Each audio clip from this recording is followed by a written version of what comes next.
Wah, subscribe, like, dan share. Oke. Saya itu masih ingat cerita guru saya ketika masih sekolah, masih kecil. Ada anak baru latihan bahasa Arab mufrodat. Jadi dia taunya kalau yadun itu tangan. Kalau anta itu kamu. Ya kalau jalan ya saro.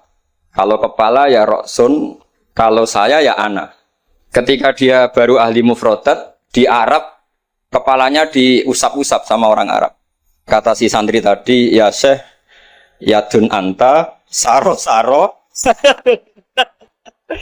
Ala roksi ana katanya. Ya artinya sama. Jadi ya yaitu yadun anta berarti tangan Anda, saro-saro. Terusannya itu ala roksi ana pada kepala saya. Jadi dia belum bisa mengatakan misalnya yaduka ala roksi, tapi ya yadun anta, saro-saro, ala roksi ana. Nah semoga semua dialek tadi nggak termasuk kategori yang itu. Saya dulu sekolah kakak kelasnya Gus Zofur itu ya punya teman kalau dimarahi di kelas itu bilang, Gus tadi saya dimarahi di depan alladzina aja. Jadi apa maknanya alladzina katanya? Katanya di depan orang apa? Banyak. Karena setiap ngaji alladzina wong akeh. Jadi kalau dimarahi di depan publik berarti dimarahi di depan alladzina. Nah ini kapan? Saya tadi pamit sama Gus Zofur itu kapan-kapan bisa disewa enggak Gus? Bisa kan?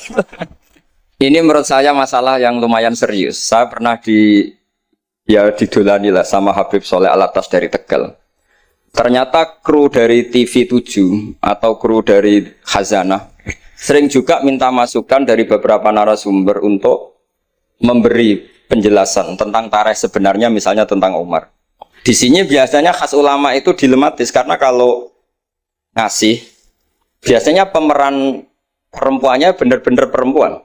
Jadi resikonya kalau cantik itu nanti jadi masalah ikhtilatur rijal wan nisa. Kalau tadi enggak, karena Anwar 3 mungkin. Atau mbak-mbaknya enggak mau berdampingan dengan Abu Jahal, enggak tahu tadi. Jadi saya enggak tahu tadi pertimbangannya itu fikhan atau apa trauma ya, karena takut itu.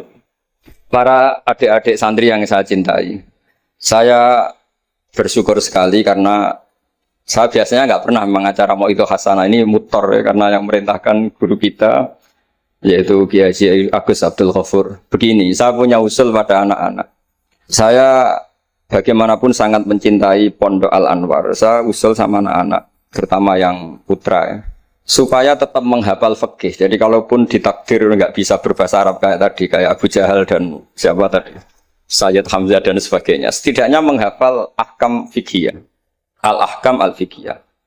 Jadi saya mohon muhafadhahnya itu tidak hanya Quran lafdhon wa tilawatan, tapi menghafal ahkam. Ini penting sekali karena kelebihan kita di kampus. Ini pengalaman saya kerja di kampus. Keunggulan kita adalah kita ini hafal kepastian hukum fikih. Jadi misalnya Kangkang harus hafal meskipun nggak bisa baca teksnya, kalau iddatul mutafa'an hazaujuha itu arba'ata asyuri wa asyra. Kalau dia min dawatil hamli wa ulatul ahmali ajaluhunna ayyatuna hamlahun dan sebagainya dan sebagainya. Ini penting sekali karena ternyata yang saya baca beberapa orientalis atau beberapa orang barat itu masuk Islam itu karena Islam itu dianggap hukumnya itu detail. Termasuk mengatur pernikahan, perceraian, tata kelola ekonomi, tata kelola negara dan sebagainya dan sebagainya. Saya pernah ditanya menyangkut ekstremis. Kalau dalam bab dosa besar misalnya, akbarul kabair ba'dal isyrak billah adalah qatlul mu'min. Jadi dosa terbesar setelah isyrak billah adalah qatlul mu'min, membunuh orang mukmin. Lalu pertanyaannya adalah kita hidup di negara Indonesia yang penjahatnya ya mukmin atau muslim, yang kadang premannya juga mukmin juga muslim. Lalu kalau kita membela diri duel gitu dengan penjahat, lalu kita akhirnya membunuh si penjahat tadi, apakah masuk ayat wa may yaqtul mu'minam muta'ammidan karena dia orang mukmin? Jawabannya adalah kitab fikih itu menyediakan bab namanya kitabus siyal, bahwa mangqutila duna mali fahuwa syahid, mangqutila duna ahli fahuwa syahid. Orang yang duel dengan penjahat kemudian dia mati adalah dia mati syahid. Dan dia kalau terpaksa membunuh, tentu ada aturan-aturannya ya dengan tertib yang ditentukan di kitab-kitab fikih. itu penjahatnya damnya itu muhaddar. Sehingga dia tidak kena kisos. Si sahibul bait tadi yang punya rumah tadi. Sehingga dengan fikih-fikih yang detail saya harapkan santri sarang. Karena dulu Mbak Zubair itu ma'ruf bil faqih. Saya sering kalau ngajar cerita bahwa misalnya Gus Zofur ngaji sama Mbah Mun ngaji sama Mbak Zubair ngaji sama Mbak Fakih Mas Kumambang, Mbak Fakih ngaji sama Mbak Mahfud Termas. Lah Mbak Mahfud ini muridnya Sayyid Abi Bakar Sato, Sohibul Li'ana. Sayyid Abi Bakar Sato punya kakak namanya Sayyid Umar Sato. Itu dulu kiainya mbahnya Mbah Mun itu. Ahmad Su'aibin. Itu dulu berwasiat kalau ngojlok adiknya Sayyid Abi Bakar Sato yang punya kitab I'ana itu. Serana gunane mulang kitab gede-gede, sing penting ku apal kan. Akhirnya kita ini korban konsepnya Sayyid Umar, jadi disuruh muhafadzah. Karena memang harus hafal, jadi mahfudot saat tadi jagoan sama Gus Zofur. Apa ingat ketika dulu muhafadzah? Karena kalau kita muhafadzahnya alfiyah itu gurunya bisa kita akali. Kalau kita pura-pura guru itu biasanya malu nyemak pakai kitab karena dikira nanti tidak hafal. Akhirnya murid-murid tahu. Mesti kebut ya Gus, enggak mesti bingung. Jadi ada trik. Ya akhirnya betul anak-anak dikebut terus gurunya semuanya terus wes pun Pak. Jadi bisa diakali juga akhirnya ya lolos. Terus cerita kedua ini kisah nyata. Saya dulu itu dengan Gus Zofur musyawarah, Fathul Mu'in, macam-macam. Pernah digojlok sama Bapak. Aku masuk krungu kon alim fikih ambek Gus Zofur makili Anwar, tapi aku ora percaya kon iso jawab pertanyaan. Napa, Pak? Itu ada seorang imam lupa baca Fatihah, langsung baca Subbihisma rabbikal a'la. Kemudian makmum bilang subhanallah. Karena si imam tadi hanya hafal tadi 3 juz tadi. Itu enggak pede. Ganti wadduha. Wadduha makmumnya masih bilang subhanallah. Akhirnya ganti surat yang dia pasti benar, yaitu ganti kulhu. Karena dia dikira kalau surat panjang itu salah. Akhirnya diganti kulhu masih subhanallah. Lalu makmum tahu ini enggak ada solusinya kecuali dijelaskan secara jelas. Orang mau coba Fatihah. Lah itu fikih kita. Makanya saya berharap nanti Gus Zofur juga ngarang fikih yang seperti ini. Apakah yang seperti itu membatalkan sholatnya makmum? Karena darurat. Hanya subhanallah nggak memahamkan. Dia mau tidak mau harus ngomong. Kalau masalahnya itu tidak baca Fatihah. Dan ini nanti supaya jadi fasul masalahnya Anwar 3 itu kalam ini termasuk membatalkan apa? Enggak. Karena kalau cari padanan ayat Quran tentang Fatihah juga tidak yakin imamnya paham. Misalnya pura-pura baca walaqad atainaka sab'am minal mathani yang artinya Fatihah juga saya yakin imamnya juga enggak paham. Jadi ini ada masail-masail fiqhiyah yang setelah ditanyakan memang fikih dulu itu tidak memuat. Kita harus kreatif, tapi bukan berarti merasa istihad untuk jawab beberapa pertanyaan. Terus cerita keempat, ini tentang guyonan-guyonan ilmiah. Dulu itu kata Mbah Mun itu sering cerita, dan ini etika modern ya. Kebetulan norma modern dalam dunia akademik seperti ini, yaitu skeptisme. Jadi orang itu harus agak ragu kalau dengan pendapatnya. Ada seorang alim itu yakin kalau orang naik bulan itu tidak mungkin, karena dia percaya dengan teks Al-Qamar itu fisama irrobiah. Tapi kata muridnya, itu Kiai Kudus, semuanya dua-duanya Kiai Kudus, itu Kiai terkenal semua. Kalau menurut muridnya pokoknya mungkin ya. Orang mungkin terus dia cerita qala Rasulullah gini, panjang lebar. Itu bantah-bantahan tuh sampai 3 jam, sampai dekati fajar. Setelah dekati fajar kata gurunya, pokoknya cara aku gak mungkin. Terus muridnya bilang, alhamdulillah, ya ampun mboten napa-napa. Gurunya janggal. Kenapa kamu sekarang taslim padahal mulai tadi kamu terus bantah saya? Karena guru saya sudah bilang menurut saya, itu haknya guru. Kalau bilang menurut saya, tadi Anda bilang, Pak Guru bilang qala Rasulullah. Itu Rasulullah itu milik kita semua. Jangan-jangan tafsir guru salah. Makanya saya bantah terus. Jadi itu unik.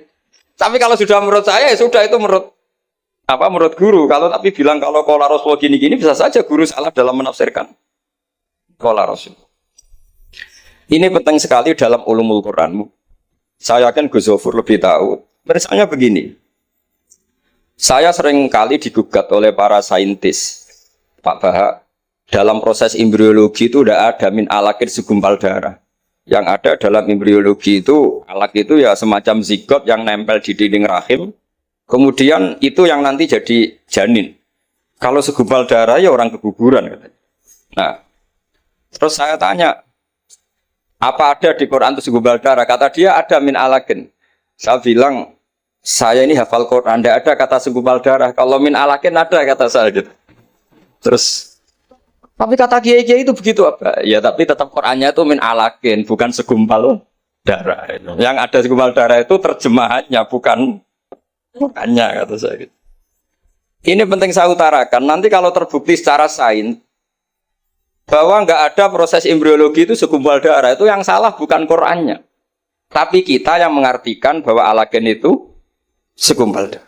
Sehingga kalau kamu mengartikan alagen segumpal darah, kamu harus bilang ini menurut saya, bukan menurut Allah dan Rasul. Nanti kalau kamu bilang segumpal darah menurut Allah dan Rasul, berarti kalau penelitiannya salah, yang salah Allah dan Rasul. Nah, meskipun tentu sesuai ilmu balaghah bisa saja min alakin benar-benar maknanya segumpal darah, karena untuk litahjin atau untuk litakbeh supaya manusia tidak sombong, diceritakan dia diciptakan sejenis segumpal apa? Darah, bukan harus materinya dari segumpal darah tapi sejenis itu. Ya untuk supaya manusia tidak sombong. Bisa saja kalau cara balaghah demikian. Ini kembali ke Umar tadi, saya ketika melihat drama Umar tuh, Sayyidina Umar itu berkali-kali punya pendapat. Karena beliau tuh sering solid, sering akurat, sampai penggemar beliau mengintikan hadza mar'a Allah wa ra'a Umar. Hadza mar'a Allah wa ra'a Umar. Ini pendapat Allah dan pendapat Umar. Sampai Sayyidina Umar marah besar, la taqulu hadza hukmu wa ra'a hukmu Umar, walakin qulu hadza hukmu Umar. In kana sawaban fa min Allah wa in kana khata'an fa min Umar. Kamu jangan mengatakan kalau ini pendapat Allah, tapi katakan pendapat Umar. Jadi kalau benar ya min Allah, kalau salah dari apa? Umar. Tapi sekarang banyak beberapa organisasi ekstrim yang semuanya itu di atas namakan Allah. Mungkin Gus Zofur lebih tahu, lebih ngalami. Orang itu kalau benci seseorang yang kelas nasional, wah itu sudah dihujat, dimaki-maki.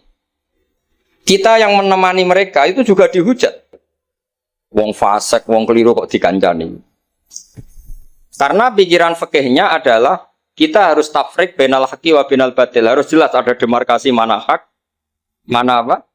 Batil. Itu fikih yang sementara kita pelajari.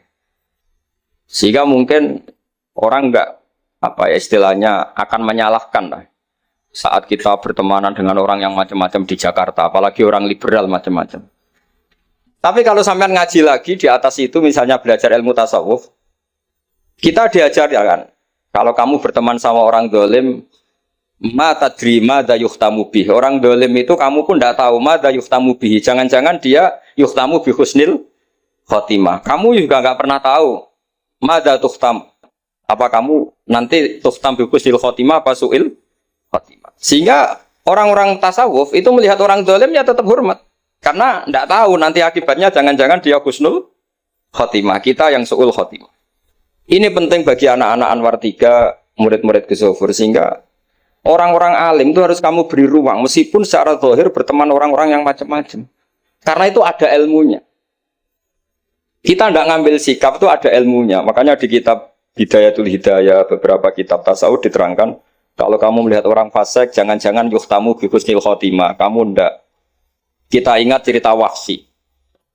Wahsy itu orang yang dilaknati Rasulullah karena qatilu Hamzah. Ketika Nabi aksara min la'nil kuffar, malah nazala qaulu ta'ala laisa laka minal amri apa? Syai'un aw yatuba alaihi. Dalam surat Ahzab ketika Allah mensifati orang munafik, itu masih ada kata wa yu'adzibal munafiqina insya'a. Masih ada kata aw yatuba alaihi. Kemungkinan orang munafik adalah Allah menyiksa mereka insya'a atau memberi toh. Sehingga banyak ulama, terutama guru kita Syekhina Kiai Maimun Zubair, itu berteman orang macam-macam nggak masalah. Dan kadang-kadang banyak menimbulkan kekecewaan. Ini nanti nggak ada tafrik bainal haqqi wa bainal batil. Nah, saya akan menjelaskan di sini bahwa itu ada ilmunya. Ada ilmunya. Banyak orang sing la'anahu Rasulullah. Bahkan da'a alaihi Rasulullah kayak Wahsy, kayak Khalid bin Walid. Kaifa yukhlifu qaumun fa'alu bi'ihim hakadha. Zaman itu binabihim hakadha. Yaitu ketika Rasulullah perang Uhud itu syujawaju wa kusirat rubaiyatu wa udmiyat lisatu. Ketika Nabi babak belur wajahnya, kata beliau, kaifa yuflihu qaumun fa'alu bi nabiyhim hakadha. Tapi apa yang terjadi? Justru Khalid bin Walid itu masuk Islam. Wahsy qatilu Hamzah juga masuk. Sehingga saya meskipun punya sikap, tentu saya sebagai orang punya pilihan gaya hidup. Mungkin saya ya akrab lah kalau sama misalnya Mas Nusron gitu. Tapi kalau Gus Zofur akrab. Tapi saya menghormati, itu pasti ada ilmu. Saya jaga jarak ya ada ilmunya. Gus Zofur berteman juga ada ilmu. Nah, ini yang saya harapkan dari Anwar 3. Mohon ilmu ini diperkuat. Karena basis terkuat peradaban adalah ilmu. Ilmu menyediakan segalanya. Saya masih ingat Gus Mek Peloso itu akrab sama bapak saya. Karena beliau senang semaan. Kebetulan pendiri semaan Jantigo itu bapak sama Gus Mek. Jamiyah anti koler dulu awalnya. Selama-lama diganti Mantap. Terus di era putra-putranya diganti Tigrul Hofiling. Itu kalau jagungan sama bapak itu beliau bilang intinya begini. Iya, nahi mungkar, kenal era gelem kok nahi mungkar. Oleh proses piye oleh tarbiyah piye kenal era gelem. Meskipun tentu anak-anak tidak saya sarankan seperti Gus Mek karena jadab Anda tidak mesti sukses kayak Gus Mek. Itu kan resiko. Karena untuk sukses itu butuh keramat, butuh macam-macam lah. Kalau sampean latihan gitu pasti ditangkap keamanan itu. Karena itu masalah gitu kalau di pondok masalah. Tapi apapun itu, kita punya cukup khazanah ilmiah untuk melihat itu. Saya berkali-kali kalau acara di Pondok Hajan sering bilang, berteman orang fasik itu tidak boleh. Wa ingkana dasarin fajan dibu suratan. Kalau berteman orang fasik itu nggak boleh karena nanti ketularan fasik. Tapi kalau dibalik, pertanyaannya dibalik. Mbah niki membina orang fasik. Dan di antara membina tentu prosesnya itu berkawan macam-macam. Kalau dibalik itu menjadi haram apa halal? Bukan dibahasakan berteman orang fasik, tapi membina orang fasik. Ini penting saya utarakan karena khazanah kita itu banyak. Saya berharap ulumul Quran di sini sampai yang seperti itu. Saya beberapa kali belajar kitab Hayatus Sahabah. Di situ ada satu aplikasi Ahkamal Quran, baik yang fiqhud dakwah maupun fiqhul ahkam. Saya di situ yang paling saya kenang adalah cerita-cerita misalnya termasuk yang dikutip Habib Zain bin Sumit dalam kitab Al-Manhajus Sawi. Suatu saat ada ustadz, saking semangatnya nahi mungkar karena si Harun Rasid sering salah, didatangin. Kata si ustadz tadi, inni nasihun lak famusyaddidun alika fala tajidanna fi nafsika aliyya syai'an. Saya akan memberi nasihat Anda, tapi saya agak ekstrim, agak keras. Mohon kamu jangan tersinggung, Anda jangan tersinggung. Anda ya Amirul Mukminin jangan tersinggung. Tapi apa kata Amirul Mukminin Harun ar-Rasyid? Uskut ya jahil, kamu ustadz bodoh. Terus, fa inna Allaha ta'ala qad arsala man huwa khairun minka ila man huwa syarrun minni. Ini saya terpaksa bahasa Arab karena tadi takut kalah sama Abu Jahal tadi. Jadi ini mohon sekali ini kompetisi. Jadi kalau Abu Jahal saja bisa bahasa Arab, masa saya kiai tidak bisa bahasa Arab. Jadi saya tadi itu, ya kan di Abu Jahal saja bisa bahasa Arab. Fasih lagi tadi. Yang saya kecewa dia sopan ngasihkan mic tadi. Judulnya sudah benar gak sopan tadi kok. Gak benar jadi memerankan Abu Jahal memang harus gak sopan. Tapi semoga berakhir nanti diteruskan jadi Abu Jahal repot. Nah ini kata Harun ar-Rasyid. Inna Allaha ta'ala qad arsala man huwa khairum minka ila man huwa syarrun minni. Wa ma'a dzalika qala ta'ala faqula lahu qawlan layyinan la'allahu yatadzakkaru aw yakhsha. Tentu kita tahu Allah mengutus Musa dan Harun atau Musa saja yang populer. Musa itu man huwa khairun minka, tentu Musa itu lebih baik ketimbang Anda. Ila man huwa syarrun minni, tentu Fir'aun itu lebih buruk ketimbang saya. Itu saja masih ada aturan faqula lahu qawlan layyinan. Kamu harus ngomong yang halus. Kok kamu dakwai saya mau pakai kasar? Akhirnya si Fasakata tadi yang gurunya langsung ustadz, yang ustadz tadi langsung diam dan ngakui kalau Harun ar-Rasyid lebih alim ketimbang dia.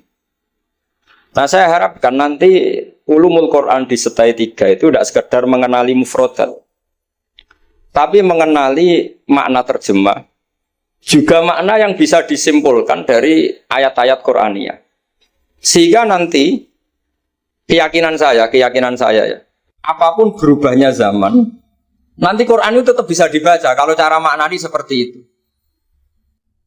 Tapi kalau Anda maknani mufrodat, resikonya adalah mufrodat yang disebut itu kadang sudah tidak ada. Yaitu tadi misalnya wal khayla wal biwala wal hamira litarukabuha wazina.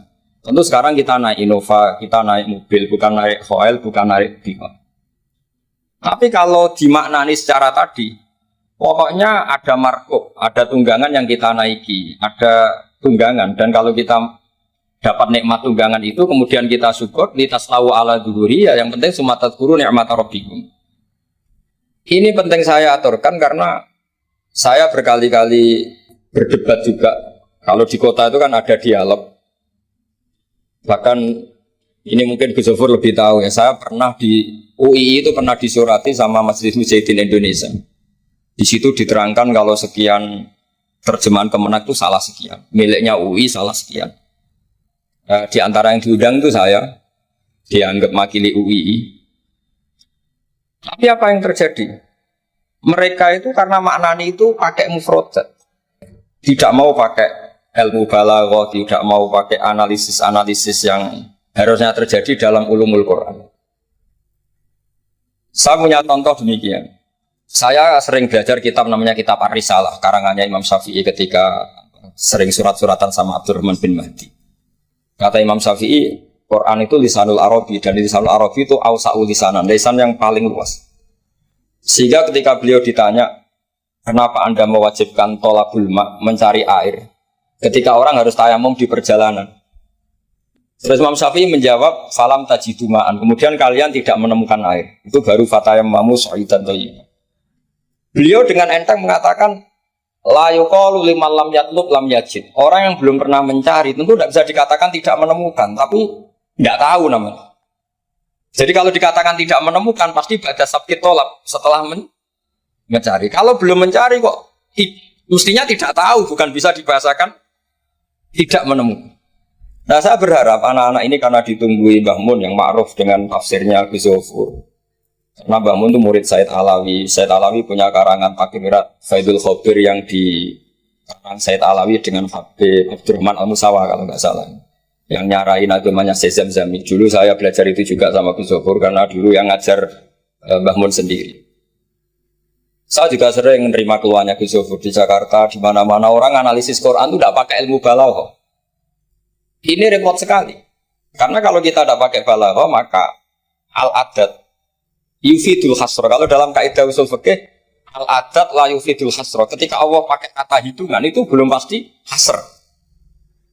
Jadi taruh saja misalnya begini, ini yang kisah nyata dalam hadis sahih. Ketika Rasulullah itu memintakan maaf sama orang munafik, terus kata Allah mengingatkan intastaghfir lahum sab'ina marratan fala yaghfirullahu lahum. Kata Nabi, jika 70 tidak bisa dimaafkan, wa sa'azidu ala sab'in. Ya sudah, saya tambahi lebih dari 70. Ternyata sama Allah didhawuhi, maksudnya tidak gitu. Kamu mintakan ampun untuk orang munafik maupun tidak, sama-sama tidak saya ampuni. Sehingga terus ada kaidah al-adat la yufidul hasra. Ini penting dalam ulumul hadis atau ulum usul fikih. Karena kalau nuruti adat, Nabi sering dawuh misalnya man sholal bardan dakhalal jannah. Orang yang sholat pada waktu dua dingin yaitu subuh dan asar dakhalal. Terus kamu mau tidak sholat zuhur misalnya, dan sebagainya dan sebagainya. Nabi sering menyebut kebenaran misalnya kebaikan adalah ini. Terus kamu tidak akan melakukan kebaikan yang lain, tentu tidak mungkin. Ini masalah-masalah yang menurut saya serius semenjak ada banyak ormas-ormas yang sidik-sidik katanya kembali ke Quran dan apa? Hadis. Itu tapi kalau guyonannya orang-orang pesantren, ya kamu saja yang kembali. Karena keluar Anda terlalu jauh. Kalau kita tidak perlu kembali, wong sudah di dalam katanya. Yang keluyuran kemana-mana kan kamu. Kalau kita tidak pernah kemana-mana, jadi ngapain kita yang kembali? Anda saja yang apa? Kembali. Jadi ini penting ya, penting sekali. Karena pengalaman saya di Jogja, pengalaman saya di Jakarta ketemu orang macam-macam itu, memang, nah ya di Jakarta pernah ada satu acara. Ya acara seperti ini. Itu yang datang seorang kiai yang ya biasa pakai sarung, ada yang pakai celana. Itu pas mulai pegang mic ada separuh hadirin keluar. Alasannya gampang. Belum tidak pakai sunnah Rasul. Karena kiainya tidak cingkrang. Itu sudah keluar separuh. Ketika saya ditanya, Pak, kenapa Anda masih mendengarkan mereka? Mereka tidak mengikuti sunnah Rasul, mereka tidak cingkrang. Kata saya gini, Rasulullah itu hafal Quran. Dan saya kebetulan saya hafal. Jadi saya sudah mengikuti sunnah Rasul. Jadi kalau Anda ingin sunnah Rasul kayak saya harus hafal Quran. Kalau motong celana itu gampang. Kalau motong celana itu gampang. Itu kan murah sekali dan mudah. Itu mikir dia. Ternyata mereka bilang sunnah Rasul itu hanya jenggot, cingkrang, wayoh biar ada tambahnya itu. Itu lah ini saya tantang anak-anak Anwar 3 supaya ngikuti sunnah Rasul yang keren, yang tantangannya berat, yaitu hafal berapa Gus tadi 3 juz itu. Itu saya tuh sering protes sama anak-anak. Itu nanti kalau ketemu malaikat Jibril, Anda dianggap mengikhtisar Quran. Oh, itu kan. Masa Quran 30 juz jadi 3 juz. Itu kan kayak kitab Mukhtasar Jiddan, jadi dari kitab besar terus diringkas. Saya tidak bisa membayangkan kalau Anda nanti ditanya malaikat Jibril, kenapa Quran saya turunkan 30 juz jadi 3 juz. Ya tapi karena ya itu tadi, karena saya yakin Gus Zofur orang alim itu tadi kaidahnya itu malayidrokukulu, layidrokukulu. Kalau nggak bisa semua jangan sama sekali. Ini sekedar pengalaman untuk anak-anak. Kalau di pondok Quran itu sampai dari sekolah itu buatan berani. Karena dikira kayak sudah sampai 30 juz. Memang pondok Quran itu unik. Anak-anak itu disalahnya juz 12, juz 13. Tapi juz amma itu tidak hafal. Karena ketika menghafalkan itu tidak kober ngapalkan yang juz amma. Memang hafal betul juz 7, juz 8. Tapi juz amma kadang nggak bisa, buat duha kadang nggak bisa. Imam Mitraweh kadang nggak bisa dia, karena dia surah kober, karena ngapalkan Quran itu kan berat. Karena suatu saat saya itu tahlil jajar santrinya Bapak. Dia tahlil kulhu, waktu tahlil kulhu itu juz 30, kayak apal 30 aja gitu. Jadi untuk baca kulhu itu memang harus urut setelah melewati juz 1, juz 2 sampai juz 3. Sampai seperti itu. Gayanya baca kulhu kayak wes apal juz 30. Sehingga di pondok Quran tuh nggak ada yang berani terus juz 30 karena kesannya kan sudah. Iya, jadi itu tradisi yang mungkin iya mungkin beda itu. Saya sendiri juga gak seneng kalau ada santri kok terus juz 30 itu kok melete itu kok sudah. Nah ternyata di sini saya ketemu santri-santri yang jurus juz 30 terus ini. Wah ini menurut saya ini agak masalah dalam tradisi saya ya, dalam tradisi kami. Jadi ya itu tadi karena cara pandangnya beda. Jadi cara pandangnya beda. Tapi saya berkeyakinan memang saya sering ketemu Gus Iit, adiknya Gus Zofur. Beliau sering cerita ke saya, Gus kalau bisa nanti sarang itu semacam kayak Islamic Center. Karena kita tahu semua kayak apa alimnya Gus Najih, kayak apa alimnya Gus Zofur, alimnya putra-putra Mbah Mun, sesuai bidang spesifikasi ilmu masing-masing. Saya sering nasihati yai bahwa semuanya itu ada ilmunya. Tadi misalnya Anda tidak tegas sama orang fasik, itu ya ada ilmunya. Karena mungkin kita tawaduk la nadrima yuftamu bihi. Kita tidak tahu si fasik tadi yuftamu bi apa, kita tidak tahu. Kita sendiri nggak pernah yakin kalau kita nuftam misalnya bagus nih khotimah.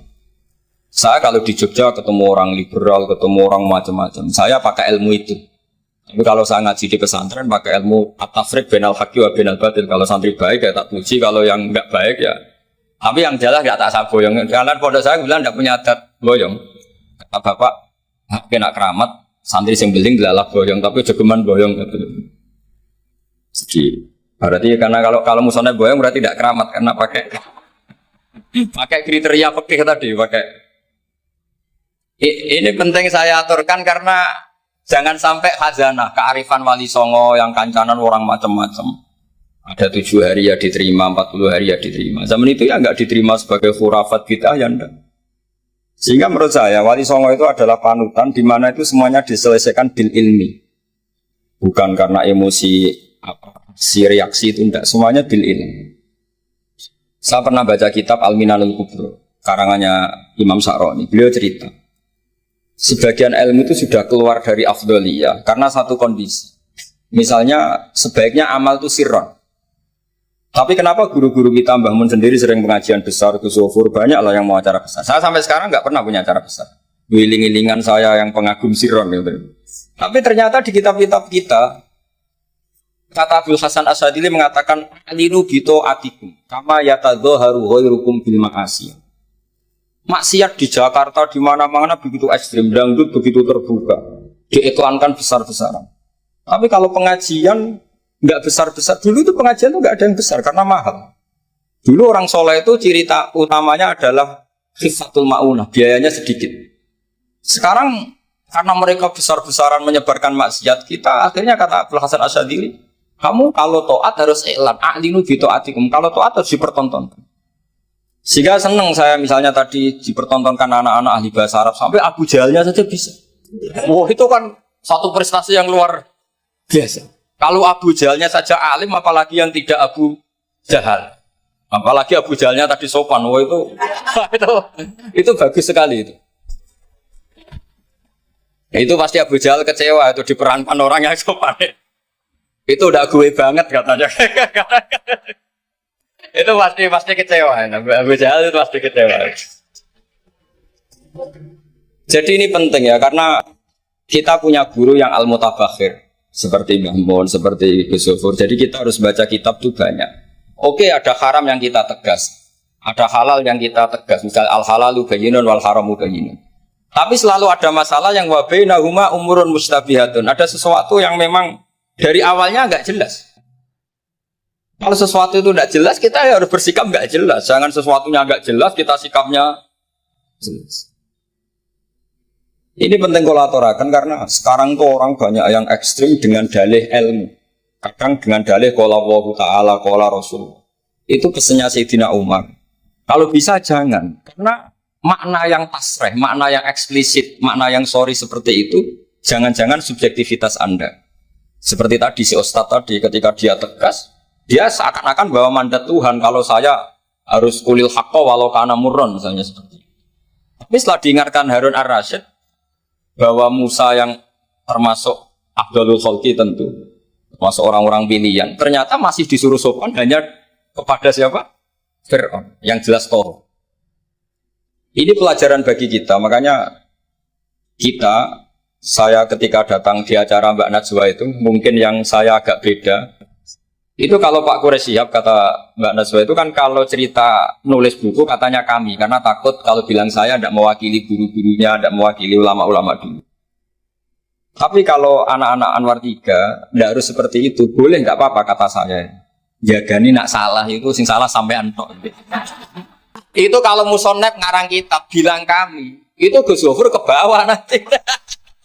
Jadi saya itu dalam konteks itu udah nggak sependapat. Karena resikonya tinggi sekali. Misalnya ngarang bahasa Arab bilang kami jebule tadi yadun anta, saro-saro ala rosi anak gitu kan. Itu fatal sekali. Terus ini yang terakhir, karena saya tabarruk sama para sahabat. Ketika tahun kedua, tadi Gus Sofur menyinggung perang Badar. Ketika tahun kedua, itu baru kedua dari Hijriah. Itu para sahabat itu sudah banyak yang hafal Quran. Dan paham, padahal baru tahun kedua. Yaitu yang bawa itu Mus'ab bin Umar. Itu ketika Rasulullah mau perang Badar dan istasyarah, meminta musyawarah sama orang-orang Ansor. Istasyarah Ansor. Karena orang Ansor itu hanya punya kompensasi, jika engkau ya Rasulullah ke Madinah, Yasrib dulu, maka kita akan melindungi engkau sebagaimana kita melindungi nisa'ana wa abna'ana. Tapi masalahnya perang Badar itu Rasulullah harus keluar dari Madinah. Rasulullah sehingga khawatir jangan-jangan orang Ansor tidak berkomitmen dengan perjanjian itu, karena itu di luar apa? Perjanjian, karena sudah keluar dari Madinah. Ketika istasyarul Ansor, apa kata itu? Miqdad bin Aswad, ada yang nulis Miqdad bin Amr. Karena bapaknya namanya Amr, cuma dia masyhur disebut Miqdad bin Aswad. Ada rawi yang mengatakan itu Sa'd bin Mu'adz, tapi yang jelas itu Miqdad bin Aswad. Ini ingat ya, tahun kedua dari Hijriah. Apa kata Miqdad? La naqulu laka kama qalat banu Israil fadhhab anta wa rabbuka faqatila inna hauna qa'idun. Walakin idhhab anta wa rabbuka faqatila inna ma'akuma muqatilun. Ya Rasulullah, kamu jangan khawatir kalau kita-kita ini pecundang kayak orang Bani Israel. Orang Bani Israel itu kurang ajar sekali. Mereka yakin kalau Musa itu orang hebat. Dan tentu Allah adalah zat yang super. Ala kulli syai'in. Kalau Allah itu superior, kemudian kamu kenapa susah-susah ngajak kita? Buat jenengan sama Allah datang ngelawan Jababiro. Tak tunggu beritanya. Itu kadang-kadang santri sekarang ya kayak Bani Israel. Itu kalau ngerti kiainya keramat, misalnya Gus Zofur lari seminar keramat, terus kiai kuwi sugih ora usah diaturi gitu kan. Jadi kadang keyakinan itu ya salah. Seperti tadi, Nabi Muhammad itu para pangeran, nak perang ora usah dibantu, kan bisa melibatkan Jibril, Israel kan selesai. Itu bisa fatal kalau seperti itu. Banyak loh kiai-kiai keramat ngeluh itu karena santrinya terlalu kultus keramat, terus santrinya ora mikir kiai ini. Ini buatan nyindir fakta gitu, terus biasa mawon. Dan terus menurut saya itu tradisi yang salah. Kalau di Sidogiri itu santri yang paling miskin itu, misalnya akhir sana, tapi nggak perlu ditiru. Gus Zofur itu orangnya ikhlas, nggak perlu ditiru. Itu misalnya santri satu sih urun 10.000-an, 20.000-an diaturkan gurunya. Karena adat Madura itu panen jagung ya gurunya punya hak, panen apa saja ya gurunya. Itu nggak nunggu kaya. Kalau adat sarang kan nggak nunggu jadi alumni, jadi kaya baru ingat kiainya. Itu kalau tepahan kiainya sudah meninggal kan terus repot gitu. Itu kata orang tadi siapa itu Mikdad bin Aswad. La naqulu laka kama qalat banu Israil. Fadhhab anta wa rabbuka faqatila inna hauna qa'idun. Walakin idhhab anta wa rabbuka faqatila inna ma'akuma muqatilun. Tapi silahkan ya Rasulullah, engkau berangkat. Kita akan mengikuti engkau ikut perang. Artinya apa? Mereka bisa memahami Quran, meskipun itu kisah tentang Bani Israel. Mereka tahu sindiran Quran, mental yang benar kayak apa, yang salah kayak apa. Dan itu yang ditiru kitab Fathul Mu'in. Misalnya kitab Fathul Mu'in menulis begini. Misalnya ya, wa tusannu misalnya, as-sholat binasatin. Atau wa yusannu nasatun di sholatin. Disunatkan kalau mau sholat itu sumringah, kelihatan happy, kelihatan senang. Wa yusannu nasatun di sholatin. Terus di penjelasannya sederhana. Fa inna Allaha ta'ala dzamma li tarikihi wa qala wa idza qamu ila sholati qamu bis. Kalau mau sholat itu harus kelihatan sumringah, happy, kelihatan senang, isyik, bronto mau sholat, mau ketemu Allah munajat. Karena Allah itu mengkritik orang yang meninggalkan nasyat. Yaitu kalau mau sholat aras-arasan. Terus beliau menyitir wa idza qamu ila sholati qamu besar. Sehingga ketika kita baca tentang orang munafik, bukan berarti untuk orang munafik di sana, kita di sini. Seakan-akan kita terbebas dari sifat orang apa? Itu bukan da'bu ulama'ina, bukan ahwal ulama'ina. Ahwal ulama kita ketika baca Quran adalah otomatis kita memahami. Dan memahaminya itu bisa mafhum yang luar biasa, kayak tadi. Kayak yang saya ceritakan tadi, Harun Ar-Rasyid, kayak siapa tadi, Mikdad bin Aswad, dan kayak tadi Fathul Mu'in misalnya. Sama dengan model-model karangan Imam Ghazali. Imam Ghazali kalau ngarang kitab itu sebenarnya sederhana. Setelah kita teliti itu semuanya ya sederhana sekali. Artinya ayat yang dikutip itu sering kita baca. Tapi beliau secara indah, secara menakjubkan, itu bisa ngambil kesimpulan yang luar biasa. Saya punya kitab Mufrodat yang dikarang oleh beberapa ulama. Dan beliau cerita tentang kehebatan Sayyidina Ali dalam menafsirkan Quran. Kata Sayyidina Ali, saya tidak bisa membayangkan dahsyatnya angin ketika mengobrak-ngabrik kaum Mu'ad. Karena anginnya angin balilo, katanya, gak terkendali. Ya, karena Allah punya tradisi begini, kata Sayyidina Ali. Wa im min syai'in illa indana khazainuhu wa ma nunazziluhu illa biqadarin ma'lum. Segala sesuatu itu terukur dan saya turunkan juga dengan ukuran yang pas, biqadarin ma'lum. Tapi ketika Allah mensifati angin yang untuk kaum Ad disebut birihin sorsorin atiyah. Atiyah maknanya balilo, pakai tak. Ya, pakai tak. Terus yang sebagian ayat tentang Nabi Nuh. Inna lamma taghal ma'u hamalnakum fil jariyah. Togho itu maknanya lacut. Jadi air sudah gak terkendali, kayak di luar kendali malaikat. Sudah togho, sudah balelo. Saking balelonya yang main hantam saja, kata Sayyidina Ali. Sehingga dua ayat ini menunjukkan betapa dahsyatnya banjir karena diredaksikan togolma. Begitu juga betapa dahsyatnya angin karena disebut dirihin sorsorin atia. Jadi yang namanya atia itu pakai to ya. Ini ain to ya, ini yang pakai apa? Ain alif ta. Jadi dari mufrodat ini kelihatan bahwa benar-benar dahsyat. Karena Allah punya adat segalanya terukur. Ternyata di situ disebut tohornya semuanya sudah keluar dari apa? Ukuran. Ini saya mohon sekali karena anak-anak Anwar 3 ini menangi Mbah Mun, menangi Gus Sofur. Saya sendiri diminta beliau bantu ngajar di sini. Jadi saya mohon sekali karena ini banyak banyak ya nabi al ilmi lah, banyak sumber-sumber ilmu. Tolong sekali dimanfaatkan yang baik. Terutama anak-anak yang di muhadharah ini kajian-kajian fikihnya itu harus dihafal. Karena hafal ini sanad kita. Dulu Mbah Mat itu ngaji sama Syed Umar, kakaknya Syed Abi Bakar Sato. Memang semua kitab itu harus mahfudz, harus dihafal. Saya sendiri dengan Gus Zofur itu yang mendapat barokah muhafadzah zaman sekolah. Dulu kalau nggak muhafadzah itu nggak naik. Tapi ya dulu bisa diakali ternyata itu. Dulu Mbak Fakih itu ahlinya Faati. Jadi kalau ada orang anak nggak naik ditanya. Sungkin arah munggah pening di ngitung terminal, Mbah.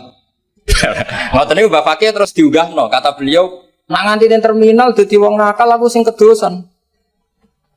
Mergo tadi mayu adi ilal haram nggih. Haram. Sehingga dulu masyhur kalau anak-anak ndak naik itu sudah kong kali kong. Oh nak takoki muni ning terminal yo. Karena kiai itu mesti pantangan. Taman kalau nggak percaya coba aja anak yang nakal mau boyong terus disowankan Gus Zofur.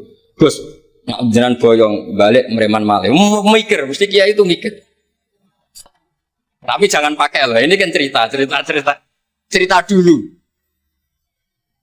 Sehingga anak-anak yang gak muhafadzah itu mesti ada yang anak-anak lugu ditanya Mbak Fakih. Kalau nggak naik ning dicong gebaleni, masya Allah, alhamdulillah. Ya orang munggah tenang. Jadi cara pandang kiai itu unik. Makanya ilmunya kiai susah dianalisis ini karena unik. Ya seperti itu. Ya saya harap ilmu ini gak jadi gak jadi masalah bagi anda. Terus nanti anda menteror Pak Musonep. Apa soal Musonep? Nah, aku ramuga yang terminal. Udah bisa. Ya saya kira demikian. Semoga manfaat. Terus kalau ini ngapunten sangat sudah berbiasa, buatan sakit kalau acara-acara pidato, buatan sakit. Nak ngaji kalau biasa, nak ngaji rak ngerpek, wonten kitabnya terus moco. Tapi kalau seperti ini tuh temanya jadi bias. Tapi ya semoga tadi barokahnya Sayyidina Umar tadi kok. Saya jadi malu itu karena tadi Abu Jahal kok fase gitu, saya itu masih. Ya monggo doa bareng-bareng ya mugi-mugi pondok ini pondok sing mubarokan sing nafi'an ummati Rasulillah nasihan lillahi wa li rasulihi wa li kitabi wa li aimatil muslimina wa amati. Al-Fatihah. Bismillahirrahmanirrahim. Alhamdulillahi rabbil alamin. Ya kana